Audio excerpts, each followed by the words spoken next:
चलो ठीक। कल हम लोग क्या पढ़े थे? नागवंश के बारे में। तो नागवंश का प्रथम शाखा क्या? फणी नागवंश। ठीक है, इनके बारे में हम लोग पूरा अच्छे से डील कर लिए थे। तो फणी नागवंश के बारे में एक हम लोग 5 मिनट में थोड़ा रिवीजन कर लेते हैं। उसके बाद फिर फणी नागवंश का नागवंश की दूसरी शाखा कौन थी? छिंदक नागवंश। इनका शासन क्षेत्र कहां था? बस्तर। इसके बारे में हम लोग आगे कंटिन्यू करेंगे। तो फणी नागवंश, तो फणी नागवंश जैसे ही आता है तो आपके दिमाग में क्या आना चाहिए? इनका शासन क्षेत्र कहां था? तो इनका शासन क्षेत्र कहां था? कवर्धा, वर्तमान कबीरधाम जिला। ठीक। अब इस वंश के बारे में हम लोग को जानकारी कहां से मिलती है? तो एक पुरातात्विक स्रोत है। तो पुरातात्विक स्रोत में एक आ जाता है पचराही। पचराही नामक पुरातात्विक जगह है। वहां खुदाई से जो भी हमको साक्ष्य मिले हैं वो कौन से वंश से संबंधित है? फणी नागवंश। इसके अलावा हम लोग को इस वंश के जो राजा हुए हैं उनके शिलालेख प्राप्त हुए हैं। तो उनमें मैं बताया था आप लोग को गोपाल देव का पुजारी पाली अभिलेख। तो इस पुजारी पाली अभिलेख से क्या पता चलता है कि गोपाल देव ने गोपालपुर नामक शहर बसाया था। और क्या पता चलता दूसरा कि ये कलचुरी शासक पृथ्वीदेव अधीन के शासन कर रहे थे। ठीक। और इसके अलावा एक और बताया था मैं, नहीं, एक तो इनका क्या हो जाएगा? भोरमदेव मंदिर वाला हो जाएगा। ठीक। उसके बाद नेक्स्ट आ जाता है रामचंद्र देव। तो रामचंद्र देव का मड़वा महल से जो हम लोग को अभिलेख मिला है, तो इसी में क्या पता चलता है? पूरे फणी नागवंश के जितने राजा हुए हैं उनके वंशावली। बराबर, इतना यहां तक। चलो, अब फणी नागवंश के संस्थापक कौन हुए? तो फणी नागवंश के संस्थापक कौन थे? अहिराज। फणी नागवंश के संस्थापक कौन थे? अहिराज। तो उसके बाद नेक्स्ट आ जाता है प्रसिद्ध शासक हुआ जो गोपाल देव। तो गोपाल देव के बारे में आप लोग जानते हो, पुजारी पाली अभिलेख, गोपाल नगर शहर बसाया और कलचुरी शासक किसके अधीन? पृथ्वीदेव प्रथम के अधीन शासन कर रहे थे। अब गोपाल देव का शासनकाल इसलिए क्या बोलते हैं, ज्यादा खास महत्व रखता है कि इन्होंने 1089 ईस्वी में, या फिर बोल सकते हो 11वीं शताब्दी, 1089 ईस्वी में कवर्धा के छपरा के निकट चौरा नामक ग्राम पर क्या किया था? ये भोरमदेव मंदिर का निर्माण करवाया। ठीक। और भोरमदेव मंदिर के गर्भगृह में क्या है? शिवलिंग है। ठीक। और यह मंदिर कौन से शैली में निर्मित है? नागर शैली, या फिर इसको चंदेल शैली भी बोलते हैं। ठीक है। अब ये जो भोरमदेव मंदिर है मध्य प्रदेश के खजुराहो में स्थित मंदिर के समतुल्य होने के कारण क्या बोलते हैं इसको? छत्तीसगढ़ का खजुराहो भी कहते हैं। ठीक। तो छत्तीसगढ़ का खजुराहो कौन से मंदिर को कहते हैं? तो भोरमदेव मंदिर को। यहां तक हो गया। उसके बाद हम लोग पढ़े थे रामचंद्र देव के बारे में। तो रामचंद्र देव ने क्या किया स्थापत्य कला के क्षेत्र में? 1349 ईस्वी में कबीरधाम जिला में ही वही छपरी ग्राम और चौरा ग्राम, यहां पे क्या किए? मड़वा महल और छेरकी महल का निर्माण करवाया। अब छेरकी महल नाम क्यों पड़ा?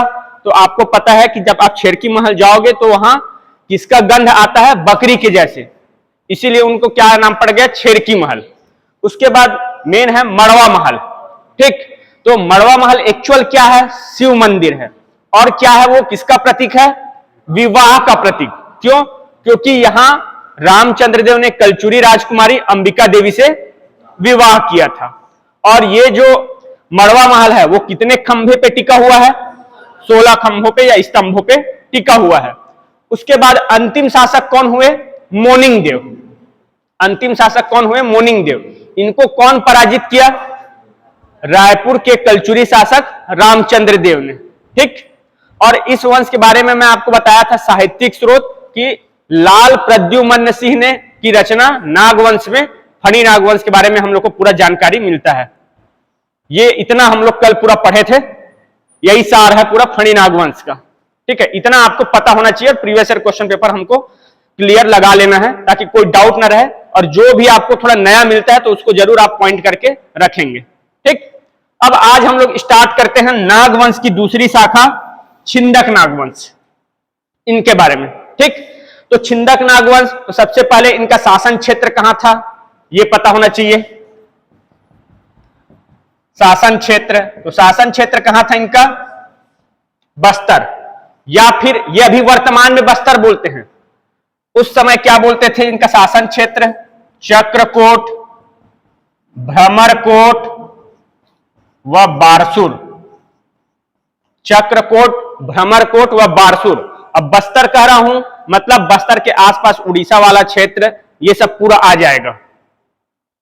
यहां तक हो गया। तो छिंदक नागवंश का शासन क्षेत्र आपको पता चल गया कहां तक है? चक्रकोट, भ्रमरकोट और बारसूर। अभी वर्तमान में बारसूर को आप सब जानते होंगे। बारसूर कहां है?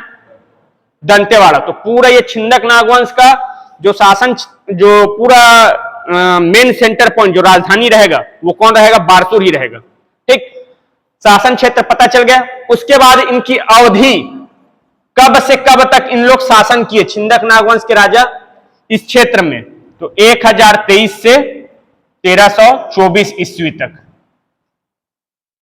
1023 से 1324 ईस्वी तक क्या है? यहां छिंदक नागवंश के राजाओं ने शासन किया। उसके बाद नेक्स्ट आ जाता है राजधानी।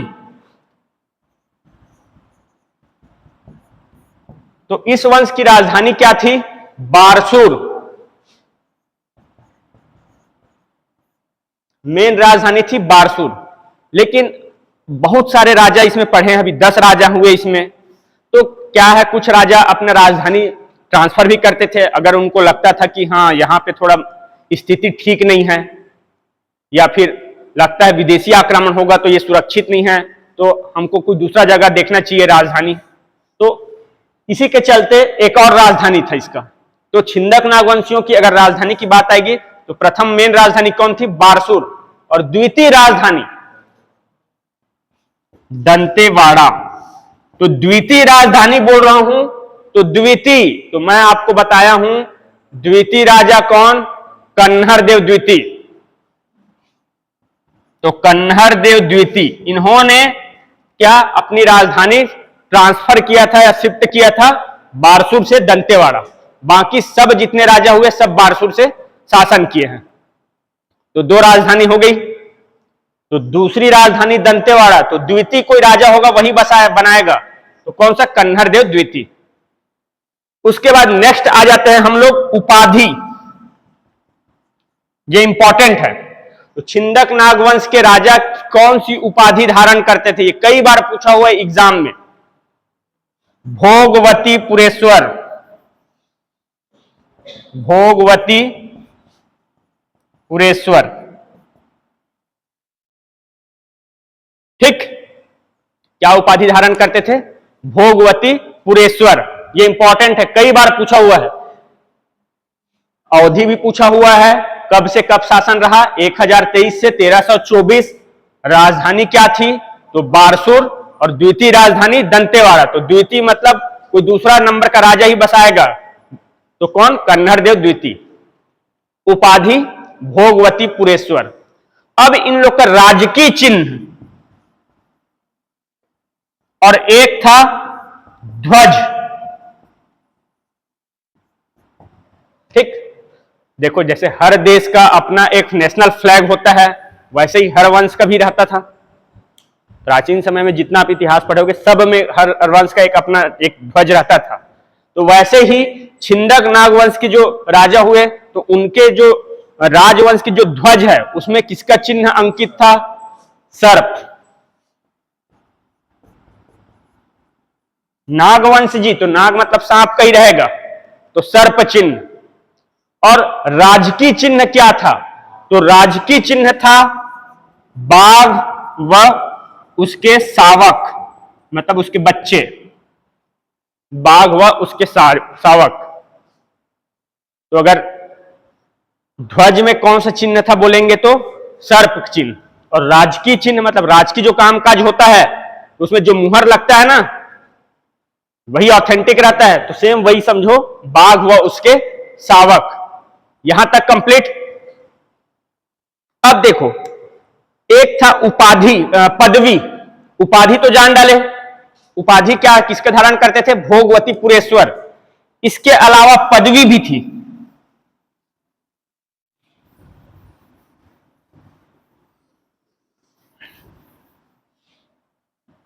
पदवी, तो पदवी में क्या था? छिंदक कुल कमल, दो पदवी थी। एक था छिंदक कुल कमल भास्कर, छिंदक कुल कमल भास्कर, और दूसरा छिंदक कुल तिलक। ये दो पदवी था इन लोग। ठीक, उपाधि और पदवी में अंतर होता है, आप लोग जानते होंगे। अगर जैसे मैं पद बोलूंगा तो मेरा अभी पद क्या है, एक शिक्षक का। उपाधि में आप जानते हो, जो जैसे पद्मश्री उपाधि हो गया, सम्मान में देते हैं, वो हो जाता है। इतना समझ आ गया?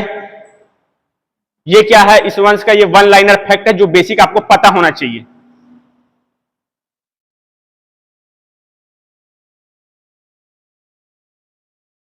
कर लिए नोट सभी लोग? चलो एक बार मैं रिवीजन करता हूं, उसके बाद फिर जितना हम लोग राजा पढ़े हैं, लिखाया हूं मैं, उसका एक एक का डील करेंगे। क्या कोई खास काम किया है, क्या युद्ध विस्तार, इन लोग का साम्राज्य विस्तार किए हैं उनको। तो सबसे पहले छिंदक नागवंश शासन क्षेत्र कहां था? चक्रकोट, भ्रमरकोट और बारसूर। अगर सामान्य शब्द में बोले तो वर्तमान बस्तर और उड़ीसा से लगा हुआ क्षेत्र। ठीक, अवधि कब से कब तक छिंदक नागवंश के राजाओं ने शासन किया? तो 1023 से 1324 ईस्वी तक शासन किया। ठीक, इस वंश के राजा किसकी उपाधि धारण करते थे? भोगवती पुरेश्वर। इस वंश की राजधानी क्या थी? बारसूर। प्रथम मेन राजधानी बारसूर और द्वितीय दंतेवाड़ा। तो द्वितीय मतलब कोई दूसरा नंबर का राजा होगा, वही बनाएगा अपना राजधानी इसको, तो कन्हर देव द्वितीय। यहां तक ठीक है? इसके अलावा क्या है? राज चिन्ह और ध्वज चिन्ह। तो ध्वज चिन्ह में किसका अंकन था? सर्प का। और राजकीय चिन्ह में बाघ और उसके शावक। यहां तक क्लियर? इसके अलावा मैं आपको बताया था पदवी। तो पदवी में क्या? दो पद था, छिंदक कुल कमल भास्कर और दूसरा छिंदक कुल तिलक। तो ये तो कभी पूछा नहीं है ऐसा, फिर भी एक बार नजर में आपको होना चाहिए, आया तो ऑप्शन एलिमिनेट करके बन जाए। यहां तक हो गया? चलो अब हम लोग जितने राजा हुए उनके बारे में हम लोग पढ़ते हैं। तो सबसे पहले मैं आपको बताया था नृपति भूषण। प्रथम राजा कौन हुए? नृपति भूषण। नृपति भूषण। तो आपको मैं पूरा इसका नोट्स भेज दिया हूं, बस आप लोग जो राजा लिखाया हूं उसके बगल में वो अभिलेख को लिखना, उनके बारे में जानकारी मिलता है। तो नृपति भूषण, तो नृपति भूषण छिंदक नागवंश के संस्थापक थे या फिर प्रथम शासक, इसके बारे में जानकारी हम लोग को कहां से मिलता है? एर्राकोट से प्राप्त तेलुगु अभिलेख से। तो छिंदक नागवंश के संस्थापक कौन थे या प्रथम शासक कौन हुए? नृपति भूषण। ये कैसे पता चलता है हम लोग को? एर्राकोट से प्राप्त तेलुगु अभिलेख से। ठीक, इतना ही जानना है हम लोग को। नृपति भूषण कौन था? छिंदक नागवंश का संस्थापक बोलो या प्रथम शासक बोलो, कैसे जानकारी पता चलता है? तो एर्राकोट से प्राप्त तेलुगु अभिलेख से। उसके बाद द्वितीय राजा कौन हुए? जगदेव भूषण धारावर्ष। जगदेव भूषण धारावर्ष। ठीक, सबकी राजधानी पूरा बारसूर चलेगा ना, सबकी राजधानी बारसूर चलेगा, कन्हर देव द्वितीय के समय में आएगा। तो एक दो क्वेश्चन ऐसे आया है कि राजा और उनका अभिलेख, इनको सुमेलित करिए करके। ठीक, तो थोड़ा हमको पता होना चाहिए कि कौन से राजा का अभिलेख कहां से मिला है। तो संस्थापक नृपति भूषण, एर्राकोट अभिलेख। दूसरा राजा कौन हुआ? जगदेव भूषण धारावर्ष, राजधानी बारसूर, अभिलेख बारसूर अभिलेख। अब जगदेव भूषण धारावर्ष, इसके सामंत्य, ठीक, या महामंडलेश्वर, इसका सेनापति या महामंडलेश्वर कौन थे? चंद्रादित्य। इसके महामंडलेश्वर या फिर सेनापति कौन हुए? चंद्रादित्य। अब ये चंद्रादित्य ने क्या किया, बारसूर में स्थापत्य कला के क्षेत्र में एक चंद्रादित्येश्वर नामक तालाब का निर्माण कराया और दूसरा चंद्रादित्येश्वर शिव मंदिर, ये दोनों का निर्माण कराया। तो जगदेव भूषण धारावर्ष, इनके बारे में क्या पता होना चाहिए आपको, बारसूर अभिलेख इनका, इससे हमको क्या पता चलता है कि इनके सेनापति या फिर महामंडलेश्वर कौन हुए, चंद्रादित्य थे। अब ये चंद्रादित्य ने क्या किया, बारसूर में चंद्रादित्येश्वर सरोवर का निर्माण करवाया और दूसरा चंद्रादित्येश्वर शिव मंदिर का निर्माण करवाया। यहां तक ठीक। अब जैसे ही क्या होता है, धारावर्ष बुजुर्ग होता है, अब जैसे ही वृद्ध होगा, बुजुर्ग होगा, तो क्या होगा, इनके जो नीचे क्या बोलते हैं, इनके जो बेटे लोग रहेंगे, इन लोग में आपस में क्या होगा, उत्तराधिकार के लिए संघर्ष प्रारंभ हो जाता है। ठीक। अब जब संघर्ष प्रारंभ होगा तो संघर्ष किसके किनके बीच में होता है, मधुरांतक देव और सोमेश्वर देव प्रथम। ठीक। जैसे ही धारावर्ष वृद्ध होता है तो फिर क्या होता है, उत्तराधिकार संघर्ष होता है किनके मध्य, मधुरांतक देव प्रथम और सोमेश्वर देव प्रथम। इसमें विजयी कौन होता है, मधुरांतक देव प्रथम, मधुरांतक देव। तो फिर मधुरांतक देव क्या बनेगा, राजा बनेगा। अब राजा बनेगा तो मधुरांतक देव तृतीय राजा होंगे। तो इसके बारे में इंपॉर्टेंट की पॉइंट क्या है, मधुरांतक देव, इसके बारे में जानकारी हम लोग को कहां से मिलता है, राजपुर ताम्रपत्र, राजपुर ताम्रपत्र। आप लोग दंतेश काकती वंश पढ़े हो, पहले पढ़ चुके हो, या फिर नहीं पढ़े हो तो आप लोग को बता देता हूं। पहले दंतेवाड़ा में जो दंतेश्वरी मंदिर है वर्तमान में, वहां क्या था, नरबलि प्रथा प्रचलित था। ठीक है। तो ये कैसे पता चलेगा हम लोग को नरबलि प्रथा प्रचलित था, तो यही एकमात्र सोर्स है, मधुरांतक देव के राजपुर से प्राप्त ताम्रपत्र से यह पता चलता है कि दंतेश्वरी मंदिर, या फिर इसी को माणिकेश्वरी देवी भी बोलते थे इन लोग, तो माणिकेश्वरी देवी या फिर दंतेश्वरी मंदिर में नरबलि प्रथा प्रचलित थी। और इसी राजपुर ताम्रपत्र में यह पता चलता है कि माणिकेश्वरी देवी का ग्राम, माणिकेश्वरी देवी मंदिर के लिए राजपुर नामक गांव को दान दिया गया था नरबलि के लिए। तो मधुरांतक देव का यही सबसे मेन इंपॉर्टेंट है, राजपुर ताम्रपत्र। और इसी से हमको पता चलता है, लिखित साक्ष्य है कि दंतेश्वरी मंदिर में नरबलि प्रथा प्रचलित थी और इनके शासन काल में दंतेश्वरी मंदिर में नरबलि के लिए राजपुर ग्राम को दान किया गया था।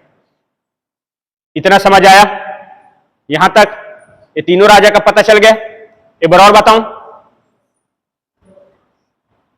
सबसे पहले नृपति भूषण राजा हुए, ठीक, या फिर प्रथम शासक बोलो या फिर छिंदक नागवंश का संस्थापक। किससे पता चलता है, एर्राकोट से प्राप्त तेलुगु अभिलेख से। उसके बाद दूसरा राजा कौन हुए, जगदेव भूषण धारावर्ष। तो जगदेव भूषण धारावर्ष, राजधानी सबकी बारसूर ही चलेगी, तो इनके बारे में जानकारी हम लोग को कहां से मिलता है, बारसूर अभिलेख। अब बारसूर अभिलेख से मिलता है मतलब बारसूर में कुछ कराया होगा। ठीक, तो क्या होता है, धारावर्ष का सेनापति या महामंडलेश्वर कौन थे, चंद्रादित्य नामक व्यक्ति। तो इन्होंने बारसूर में चंद्रादित्येश्वर सरोवर का निर्माण करवाया और दूसरा चंद्रादित्येश्वर शिव मंदिर का निर्माण करवाया। ये दो काम करवाया। अब जैसे ही धारावर्ष क्या होता है, बुजुर्ग होता है, वृद्ध होता है, तो इनमें इनके शासन काल में ही उत्तराधिकार के लिए संघर्ष होता है। इनके मध्य मधुरांतक देव और सोमेश्वर देव प्रथम के मध्य। सफलता किसको मिलता है, मधुरांतक देव प्रथम को। यहां तक ठीक। अब जब मधुरांतक देव प्रथम राजा बनेगा तो इनके बारे में जानकारी हम लोग को कहां से पता चलता है, इनके शासनकाल के बारे में, राजपुर से प्राप्त ताम्रपत्र से। राजपुर कहां है, वर्तमान में बस्तर जिला में। ठीक, अब इस राजपुर ताम्रपत्र से क्या पता चलता है कि दंतेश्वरी मंदिर में नरबलि प्रथा प्रचलित थी। यह लिखित साक्ष्य है। इसको पूछा गया है किनके शासन काल में नरबली दंतेश्वरी मंदिर में नरबली प्रथा प्रचलित थे कि लिखित साक्ष्य प्राप्त हुए हैं, तो मधुरांतक देव प्रथम। ठीक, इसमें क्या है, दंतेश्वरी मंदिर में नरबली के लिए राजपुर ग्राम को दान दिया गया था। यहां तक ठीक है, आगे बढ़ूं अब मैं। चलो अब देखो, मधुरांतक देव विजय हुआ, राजा बना, तो जो पराजित हुआ है सोमेश्वर देव प्रथम, वो शांत बैठेगा? नहीं बैठेगा, वो भी मौके की तलाश में रहेगा ही। कब मौका मिले तो कब मधुरांतक देव की मैं खत्म करके, हत्या करके मैं गद्दी पर बैठूं। ऐसा ही तो होता था ना। अगर आपको राजा बनना है तो सीधी सी बात है, राजा को हटाना पड़ेगा पद से। तो सोमेश्वर देव प्रथम तो हारा बैठा नहीं रहेगा, तो वो मौके की तलाश में रहता है। तो फिर क्या करता है ये सोमेश्वर देव प्रथम? मधुरांतक देव की हत्या करके गद्दी पर बैठता है। ठीक है, चल अब मेन इस पूरा छिंदक नागवंश का मेन प्रतापी राजा सोमेश्वर देव प्रथम हुए।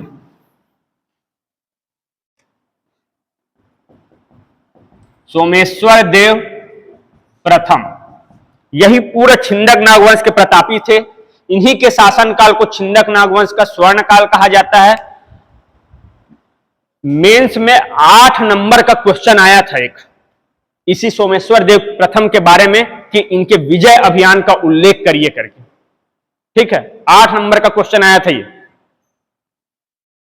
और प्री पॉइंट ऑफ व्यू से तो सबसे ज्यादा इंपॉर्टेंट है। सोमेश्वर देव प्रथम से ही आपको ज्यादा पूछेगा।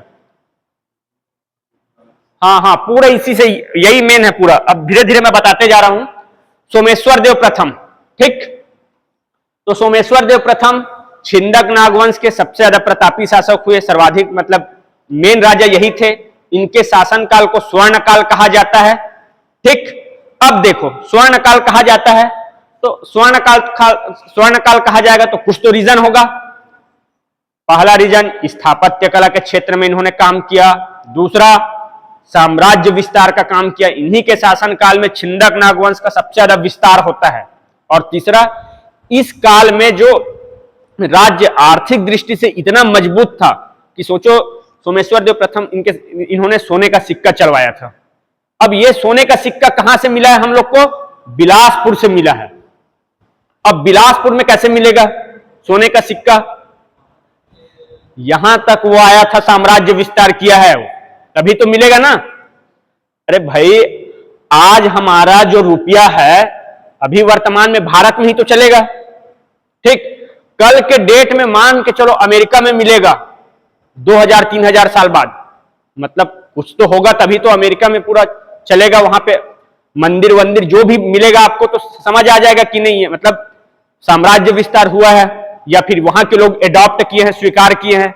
तो सेम यही है, सोमेश्वर देव प्रथम सबसे प्रतापी शासक था, तो इन्हीं के शासनकाल को स्वर्ण काल बोलते हैं। तो कारण समझ आ गया। स्वर्ण सिक्का कहां से मिला है इनका? बिलासपुर से। चलो अब धीरे धीरे बताता हूं मैं। सोमेश्वर देव प्रथम, तो सबसे मेन इनका अभिलेख कुरुश पाल अभिलेख।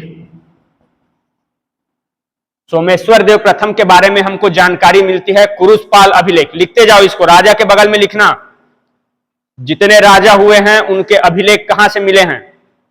तो सोमेश्वर देव प्रथम कुरुशपाल अभिलेख। ठीक, कौन सी लिपि में मिला है? देवनागरी लिपि। और इसकी भाषा क्या थी? संस्कृत। कुल कितने पन्ने का है ये? पूछा नहीं है लेकिन नोट कर लिए रहो, 39 पन्ने का। पंक्ति है, हाँ, अरे सॉरी, हाँ 39 पंक्ति। हाँ यार, पन्ना पेज बोलेंगे तो बहुत ज्यादा हो जाएगा, 39 पंक्ति का। ठीक,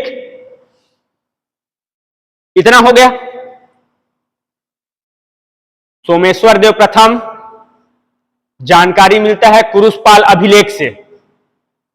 इसकी लिपि क्या थी? देवनागरी लिपि। जो आज आप लोग जैसे लिखते हो ना, ये देवनागरी लिपि, ऐसे ही तो लिखते हो।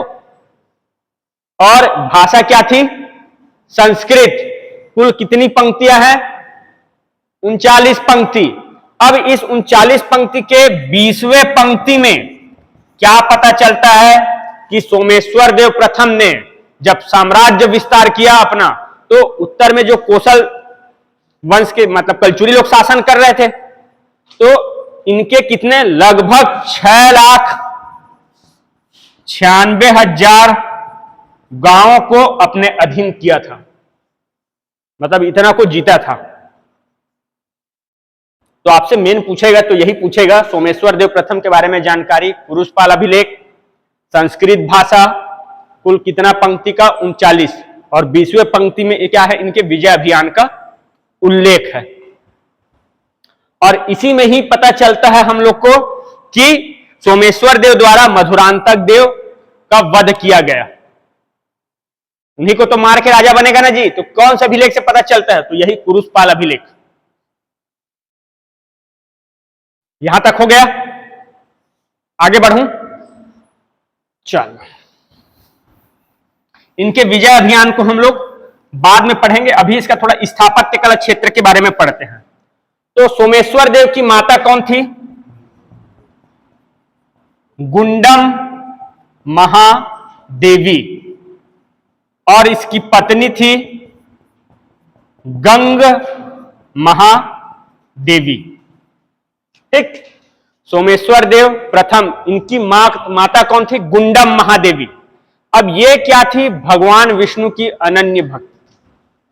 ठीक, भगवान विष्णु की अनन्य भक्ति थी। तो सोमेश्वर देव प्रथम ने क्या किया?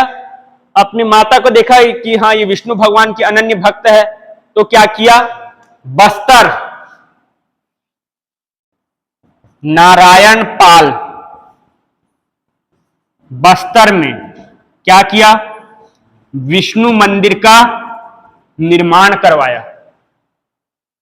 तो नारायण पाल बस्तर में क्या किया? विष्णु मंदिर का निर्माण कराया।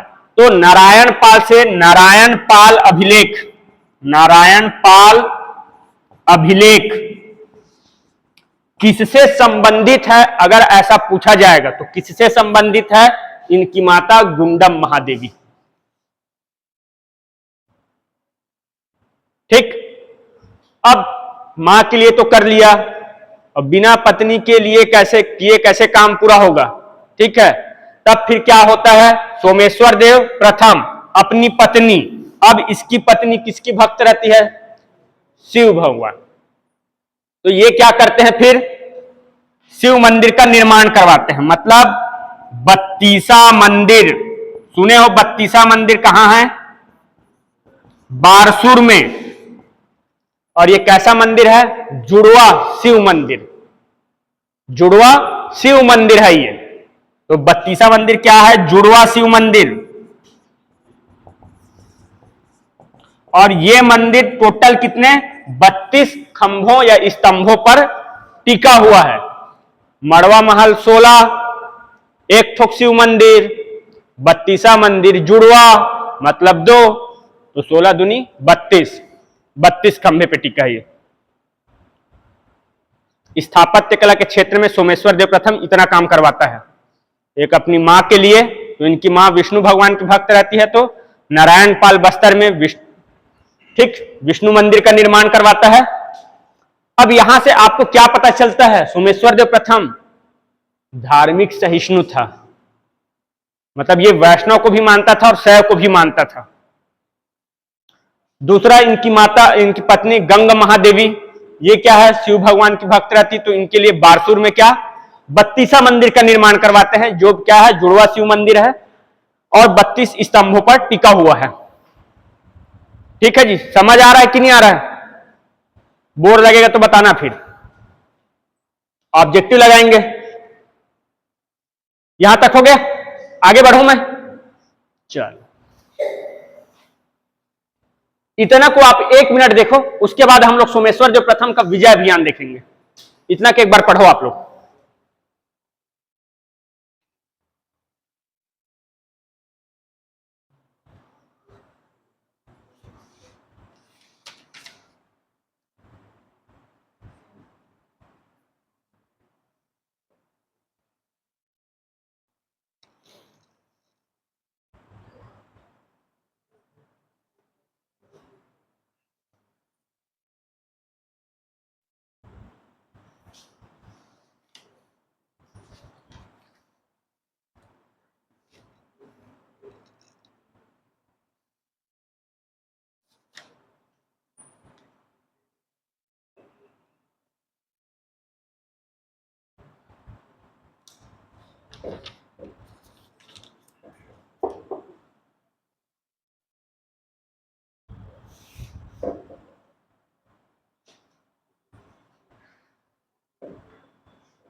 हाँ हाँ, नहीं तो मेन हमको गुंडम महादेवी यही याद रखना है, इतना पॉसिबल नहीं है। आप कर सकते हो तो अच्छी बात है, बाकी दो बीबी को भूल जाओगे, पहला को जरूर याद रखना, गुंडम महादेवी। क्या बोले जी? अच्छा हाँ, मैं उसकी वो बोल रहा हूँ ना, पत्नी, हाँ उस, अच्छा उसका बोल रहा हो, क्या बोलते हैं, अच्छा उनकी तीन माँ, हाँ हाँ तीन पत्नियां थी ना, ठीक। अच्छा गंगा महादेवी ये सब, तो मेन हम लोग के लिए यही इंपॉर्टेंट है कि गंगा महादेवी के लिए क्या है, 32वां मंदिर निर्माण करवाया गया था।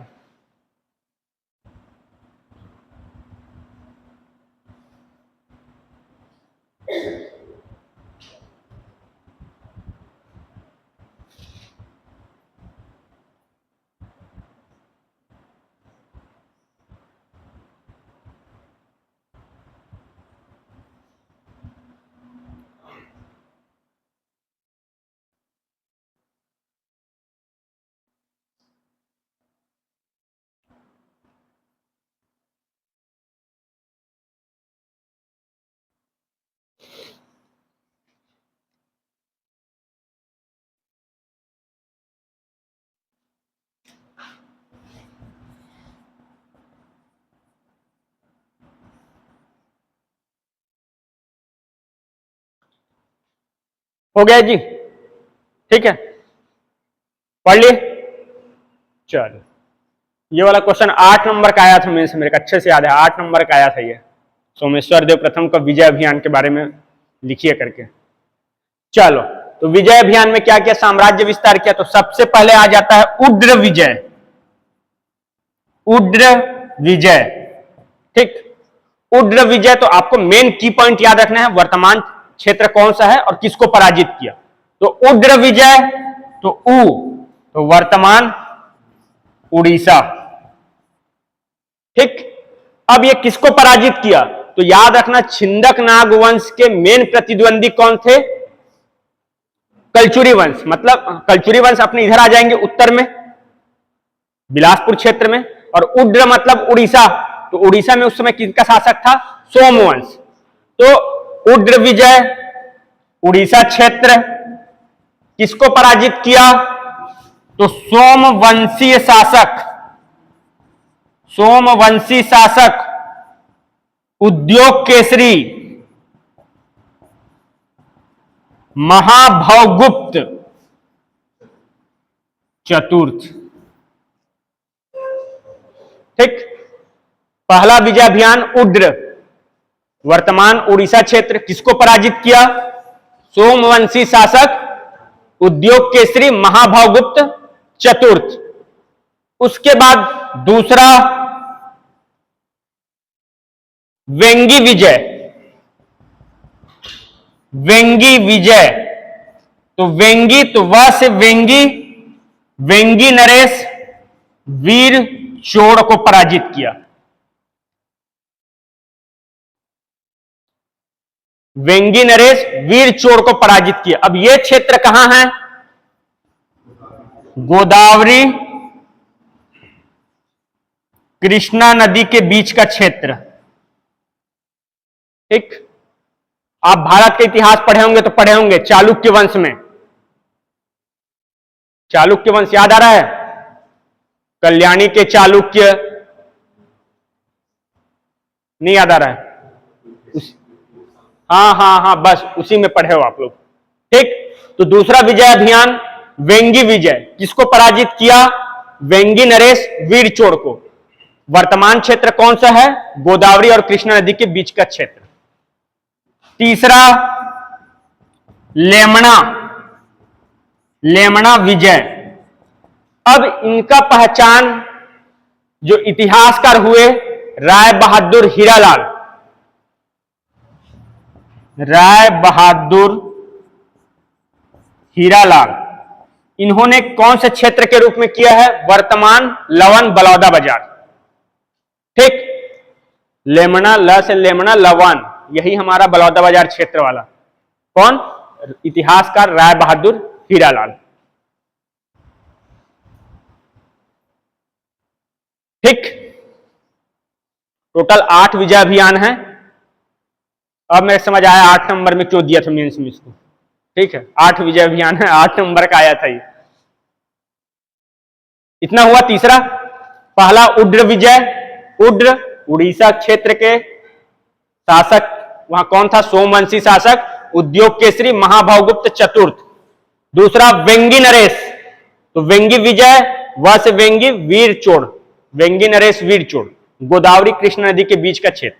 तीसरा लेमना, ल से लेमना, लवन बलौदा बाजार। कौन बताया? इतिहासकार राय बहादुर हीरालाल के अनुसार।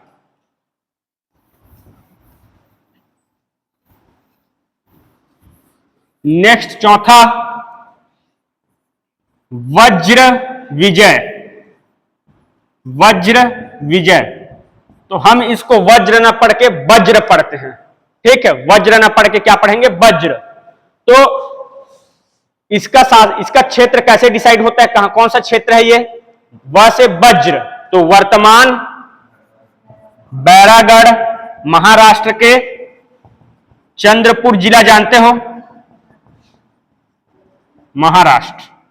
महाराष्ट्र के चंद्रपुर जिला के बैरागढ़ क्षेत्र के रूप में इसका चिन्हांकन किया गया है। तो वज्र विजय, बैरागढ़, चंद्रपुर जिला, महाराष्ट्र। इतना हुआ। पांचवा, भद्रपत्तन विजय। हाँ ठीक है, मैं इसके हिसाब से, ऐसा सीक्वेंस ऐसा नहीं है। ठीक है, तो पांचवा कौन सा है? भद्रपत्तन। तो इसका पहचान किससे हुआ है? भ से भद्रपत्तन, भांडक नगर के रूप में। भद्रपत्तन वर्तमान भांडक नगर के रूप में इसका चिन्हांकन किया गया है।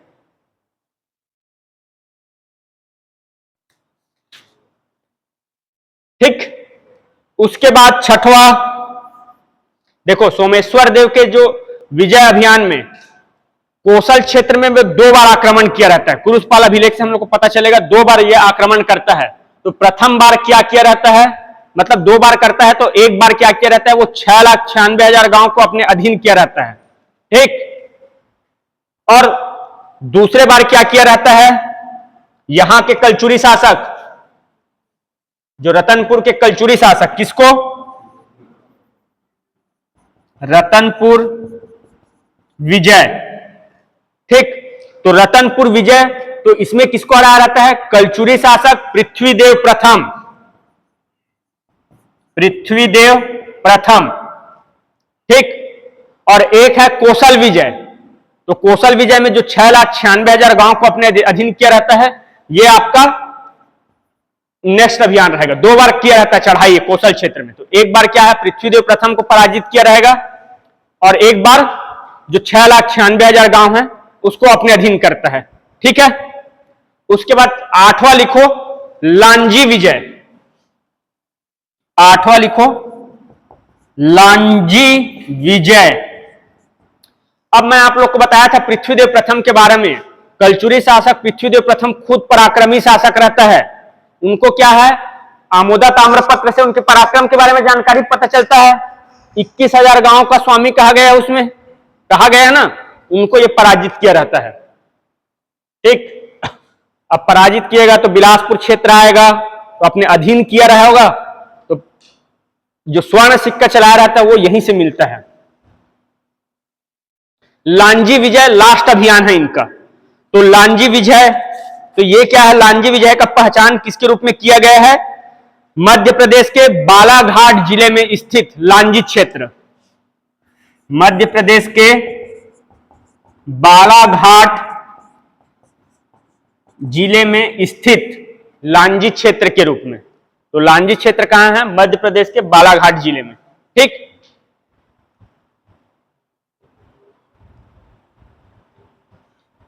इतना ठीक है। अब इसी में क्या है, इस समय क्या है, कलचुरी शासक कौन था मध्य प्रदेश में, जो जबलपुर वाला? यशकर्ण। कौन था? यशकर्ण। उसका सामंत को पराजित किया था ये।